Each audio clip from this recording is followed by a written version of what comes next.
Assalamualaikum warahmatullahi wabarakatuh. Waalaikumsalam warahmatullahi wabarakatuh. Selamat berjumpa kembali sahabat-sahabat semua di Darussalamah Channel di program Oasis, obrolan asik dan santuy. Sahabat-sahabat semua, dalam hal ini kita akan membahas tentang puasa. Apa itu puasa dan amalan-amalan apa yang bagus saat berpuasa. Nanti kita akan membahas dengan narasumber kita yang kompeten ini, yang sudah tidak diragukan lagi kompetensinya di bidang agama. Langsung saja saya perkenalkan dulu narasumber kita pada hari ini. Silahkan perkenalan diri. Baik, terima kasih Kang Dori. Bismillah, assalamualaikum warahmatullahi wabarakatuh. Sebelumnya perkenalkan, nama saya Nailul Huda. Saya di Kepengurusan Ansor menjabat sebagai Ketua MDSRA Ansor Ranting Kalirahayu. Baik, untuk menjawab pertanyaan tadi mengenai definisi puasa, ya Kang Dori. Definisi puasa itu menurut etimologi atau secara bahasa yakni al-imsak atau menahan.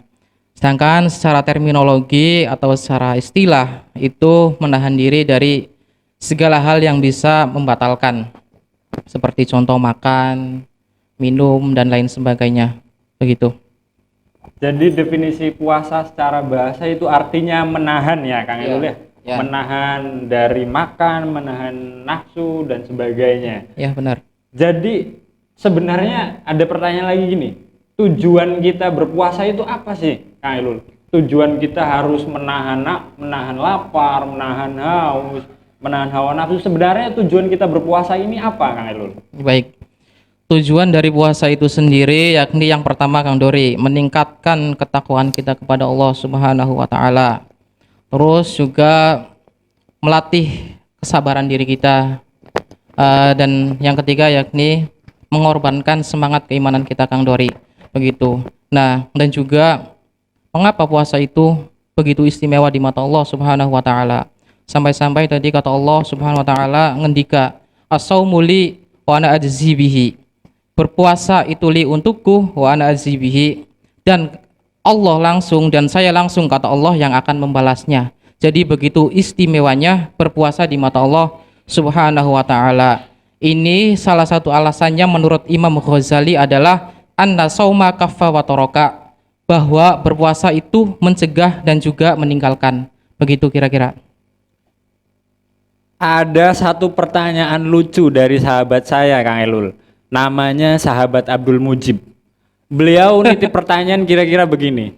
Kang, kalau puasa siang itu kita mengambil air wudhu, itu berkumur-kumurnya dengan sirup marjan. Kira-kira itu membatalkan tidak, Kang Elul? Enggak. Ada lagi. Pertanyaan selanjutnya yaitu apa saja sih Kang Elul yang membatalkan puasa itu?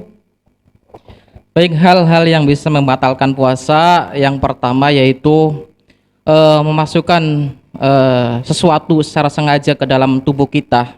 Maksudnya yaitu ketika kita memasukkan suatu benda atau ain, baik itu berupa makanan atau minuman secara sengaja ke dalam tubuh kita, baik itu melalui lubang mulut maupun hidung ataupun telinga, maka itu puasanya bisa batal, Kang Dori. Begitu. Yang kedua yakni memasukkan sesuatu benda atau obat ke dalam dua jalur, baik itu dubur maupun kubul. Contohnya pada penderita ambeien, Kang Dori. Nah, biasanya pada penderita ambeien itu pengobatannya kan ada obat yang seperti kapsul itu, tahu nggak? Oh iya. Iya. Itu kan biasanya langsung dimasukkan ke dalam lubang dubur itu. Nah, ketika itu dilakukan atau pengobatan itu dilakukan pada saat kita berpuasa Ramadan di siang hari, maka puasanya itu bisa batal, Kang Dori, seperti itu. Nah, terus selanjutnya muntah secara disengaja itu juga bisa mengakibatkan puasa kita batal. Begitu. Terus bersetubuh dengan pasangan kita pada siang hari, maka itu sudah jelas puasanya akan batal. Bahkan bukan hanya puasanya aja yang batal, orang tersebut juga dikenakan denda atau kafarat, yakni berupa berpuasa selama 2 bulan berturut-turut. Jika orang tersebut tidak mampu, maka diganti dengan mengasih makan kepada sekitar 60 orang fakir miskin. Begitu. Banyak, terus juga mengeluarkan air manis secara sengaja, contohnya onani dan sebagainya, itu juga bisa mengakibatkan puasa kita batal. Dan juga tadi selanjutnya yaitu keluarnya darah haid atau nifas bagi seorang perempuan, itu juga bisa mengakibatkan puasa kita batal. Atau seseorang yang mengalami gangguan jiwa di tengah-tengah puasanya, itu juga puasanya bisa mengakibatkan batal. Dan yang terakhir itu murtad. Kalau murtad itu sudah jelas. Sudah jelas. Iya, bahwa orang tersebut puasanya juga batal. Begitu Kang Tori kira-kira. Karena sudah keluar dari jalur keislaman juga. Nah, itu Kang seperti Elul, ya. itu. Ada lagi kasus seperti ini. Ini sepertinya lumrah ya dalam kehidupan sehari-hari. Kadang-kadang kita itu mau sahur tapi telat bangun. Ternyata sudah azan subuh. Kalau kita tetap melaksanakan makan sahur atau sekedar minum itu pada saat berkumandangnya azan subuh, itu boleh apa tidak sebenarnya Kang Elul? Mengenai kasus tersebut, ketika seseorang telat bangun dan sudah memasuki azan subuh tadi, itu boleh tidak kita hanya sekedar minum begitu. Nah, mengenai kasus tersebut, ketika kita telat bangun dan sudah memasuki waktu imsak, maka kita masih tetap dianjurkan untuk menyantap sahur seperti biasanya, itu ketika masih masuk dalam waktu imsak. Iya. Akan tetapi ketika memasuki waktu azan subuh, itu kita harus segera buru-buru mengeluarkan sisa-sisa makanan yang ada di mulut kita sebelum masuk ke rongga tenggorokan. Begitu. Sebagaimana dijelaskan dalam kitab Fathul Mu'in Juz 2 halaman 266, yang kurang lebih artinya seperti ini. Seandainya fajar terbit, lalu di mulut seseorang masih terdapat sisa-sisa makanan, lalu kemudian orang tersebut langsung buru-buru mengeluarkan makanan yang ada di mulutnya sebelum masuk ke dalam rongga tenggorokan, maka itu puasanya sah, Kang Dori. Nah, dari kasus tersebut itu sudah jelas bahwasanya ketika kita telat bangun dan juga sudah memasuki waktu azan subuh, maka itu tidak boleh. Begitu. Ada titipan pertanyaan lagi nih dari sahabat karib saya, namanya Kang Inu atau Kang Ibnu Labib. Beliau ini nitip pertanyaan kira-kira begini bunyinya, Kang Elul. Ketika kita sedang berpuasa, terus sedang praktek, kalau ada kan beberapa sekolah yang praktek renang, misalkan kita lagi olahraga lah, puasa terus berolahraga renang, Kang. Air kolam renangnya itu kita ketelan semua. Tidak sengaja air kolamnya kita ketelan semua. Apakah itu membatalkan, Kang Elul? Enggak. Ada pertanyaan lagi, itu biasanya buat ibu-ibu yang kalau sore nih misalkan lagi berpuasa terus sedang menyiapkan hidangan untuk berbuka puasa. Itu untuk memastikan makanannya itu tidak terlalu asin atau untuk biar bisa dinikmati lah. Ya. Boleh tidak kita mencicipi masakan itu? Baik, mengenai pertanyaan tadi, ketika kita sedang berpuasa, bolehkah mencicipi masakannya ketika kita sedang masak begitu? Begini Kang Dori, merujuk pada pendapat Imam Ibnu Abbas radhiyallahu an, bahwa boleh-boleh saja bagi seseorang yang sedang berpuasa untuk mencicipi masakannya. Tujuan tadi untuk memastikan bahwa rasa masakannya itu apakah keasinan atau kemanisan atau hambar, itu menurut beliau boleh. Sebagaimana dikutip oleh Syekh Badruddin Al-Aini dalam salah satu karyanya Kang Dori, yakni Umdatul Qori Syarah Sahih Bukhari. Beliau berkata begini, dari Ibnu Abbas radhiyallahu an, ia berkata, tidak masalah bagi seseorang yang sedang berpuasa untuk mencicipi suatu makanan atau cuka selagi makanannya itu tidak masuk ke dalam rongga tenggorokan.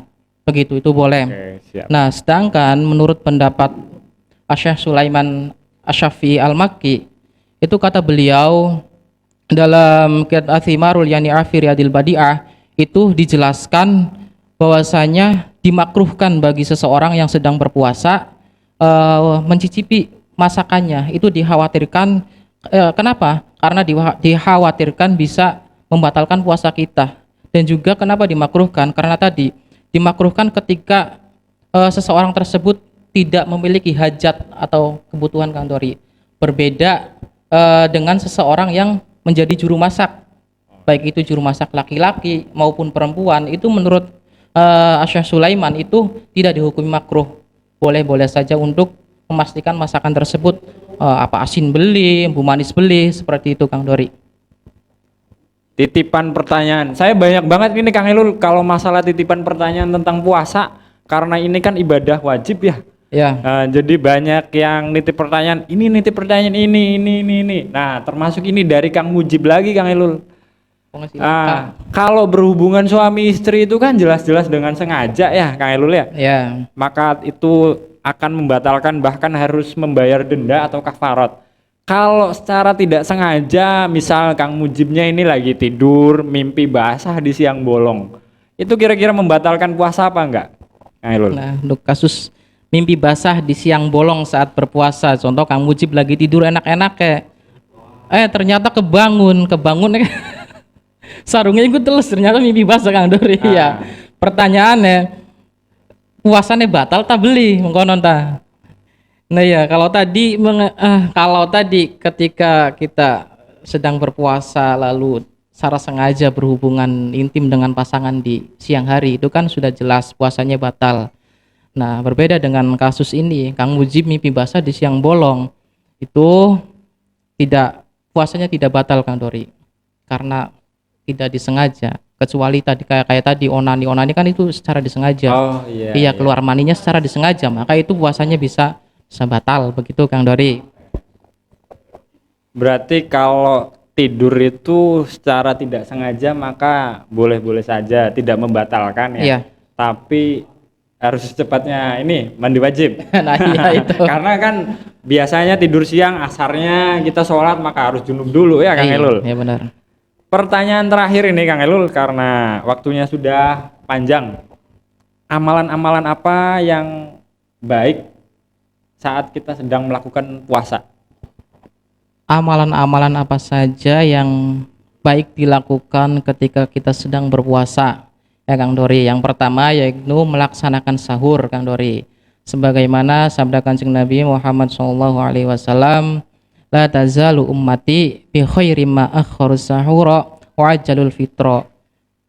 Kanjeng Nabi Muhammad SAW bersabda, umatku senantiasa dalam kebaikan selama ia mengakhirkan sahurnya dan juga menyegerakan berpuasa. Yang pertama itu melaksanakan sahur, kata Kanjeng Nabi. Terus yang kedua menyegerakan buka puasa. Jadi ketika kita sudah mendengar azan maghrib, maka disegerakan kita untuk berbuka puasa, Kang Dori, seperti itu. Dan juga jangan lupa doa ketika kita mau berbuka puasa. Allahumma laka sumtu wa bika amantu wa ala rizqika aftartu bi rahmatika ya arhamar rahimin. Amalan yang lainnya itu banyak, seperti contohnya kita harus menjaga ucapan kita dari kata-kata kotor. Terus juga kita harus perbanyak sedekah pada bulan Ramadan, terutama kepada anak-anak yatim, kepada kaum duafa, fakir miskin di sekitar kita, Kang Dori, seperti itu. Dan juga amalan pada bulan puasa yang harus kita perbanyak, yakni i'tikaf di dalam masjid, dan juga kita harus memperbanyak tadarus Al-Quran pada bulan puasa, seperti itu Kang Dori. Oke, itu amalan-amalan yang dianjurkan ketika kita berpuasa, Kang Elul ya. Ada satu tebak-tebakan nih untuk Kang Elul dan sahabat-sahabat semua yang menyaksikan. Ini kan sehabis puasa itu 1 bulan, nanti kita ada lebaran. Tebak-tebakannya gini, pohon apa yang muncul ketika mau lebaran? Ketika saat lebaran, tahu nggak Kang Elul? Pohon apa ya? Pohon maaf lahir batin.